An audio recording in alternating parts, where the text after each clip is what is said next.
दोस्तों नमस्ते, जय माता दी। मैं अपने चैनल सोनम अवधी लोकगीत, नया अवधी लोकगीत दोनों पे आप लोग का स्वागत करती हूँ। और दोनों पे बहुत सुंदर कहारा चुटकुला नाच गीत जाएगा। आप लोग सुनिएगा, फुल वॉच करिएगा, कमेंट बॉक्स में ज़रूर बताइएगा, क्योंकि इतने दिन से हमारा गाना नहीं पढ़ पा रहा था। हम गाँव चले गए थे अपने मायके, तो वहाँ से नहीं टाइम ही नहीं मिलता था, तो इसलिए अब आ गए हैं हम।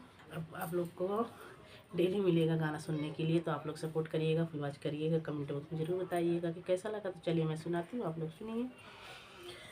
बांसवा में घासवा फूटेला नाई हार में, बांसवा में घासवा फूटेला नाई हार में, फूटेला नाई हार में, फूटेला नाई हार में, बांसवा में घासवा फूटेला नाई हार में, बांसवा में घासवा फूटेला नाई हार में। जाई कहाँ मोरे ससुरु के आगवा, यार ससुरु के आगवा, आई गवान लाई जाइए गहान में, आई गवान लाई जाइए गहान में।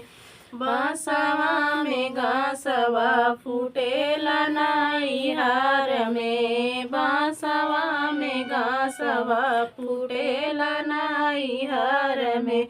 जाई कहा मोरे जेठवा के आगवा, जेठवा के आगवा, आई गवान लाई जाइए गहान में, आई गवान लाई जाइए गहान में। बांसवा में घासवा फूटेला नाई हार में, बांसवा में घासवा फूटेला नाई हार में। जाई कहा मोरे देवरा के आगवा, यार देवरा के आगवा, आई गवान लाई जाइए गहान में, आई गवान लाई जाइए गहान में। बांसवा में घासवा फूटेला नाई हार में, बांसवा में घासवा फूटेला नाई हार में।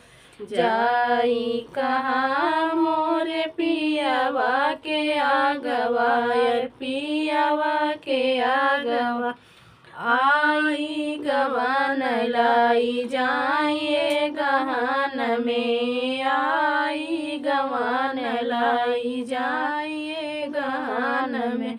बांसवा में घासवा फूटेला नाई हार में, बांसवा में घासवा फूटे